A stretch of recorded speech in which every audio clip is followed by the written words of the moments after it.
আজ প্রধানমন্ত্রীর সভা, কিন্তু আজও এবারও দিলীপ ঘোষ তিনি সেই সভায় থাকবেন না। রাজ্যে মোদীর সফরের দিনেই দিল্লি যাত্রা করলেন দিলীপ ঘোষ। নেতৃত্ব ডাকেনি, কর্মী হিসেবে থাকবো ভেবেছিলাম, হয়তো পার্টি চায় না আমি থাকি তাই যাচ্ছি না। নেতৃত্ব ডাকেনি, কর্মীরা ডেকেছিল তাই যাব বলেছিলাম। দিল্লিতে পার্টির বিশেষ কাজেই যাচ্ছি, মন্তব্য দিলীপ ঘোষের। কি বলেছেন তিনি আজ দিল্লি রওনা হওয়ার সময়, শোনাবো।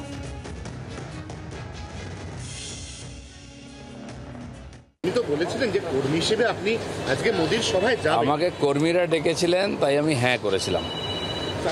পার্টি ডাকেনি, হয়তো পার্টি চায়ও না আমি যাই, অস্বস্তি হবে, সেই জন্য আমি যাচ্ছি না দুর্গাপুরে মাননীয় প্রধানমন্ত্রীর সভাতে। আর দিল্লিতে চলে যাচ্ছেন সেটাকে অ্যাভয়েড করার জন্য না কোনো কাজ আছে? দিল্লিতে বিশেষ কাজে যাচ্ছি, পার্টিরই কাজে যাচ্ছি। এটা কি বিজেপি পার্টির কাজ?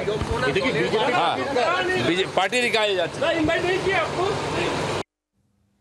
প্রধানমন্ত্রীর বঙ্গ সফরের দিনে দিলীপ ঘোষের দিল্লি যাত্রা, এই নিয়ে বিজেপির নয়া রাজ্য সভাপতি শ্রমিক ভট্টাচার্য তিনি কি বলছেন যেমন আপনাদের শোনাবো, পাশাপাশি তৃণমূল কংগ্রেস নেতা সুদীপ রাহার প্রতিক্রিয়াও আপনাদের শোনাবো। দিলীপ ঘোষ বিজেপিতে ছিলেন, বিজেপিতে আছেন এবং সক্রিয়ভাবে বিজেপিতেই থাকবেন।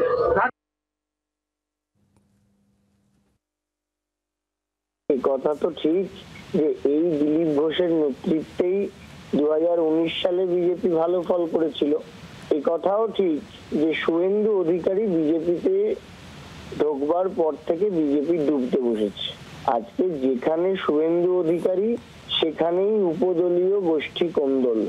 আগে ওরা নিজেদের উপদলীয় কোন্দল থামাক, তারপরে বিজেপি তৃণমূল কংগ্রেসের বিরুদ্ধে লড়বে।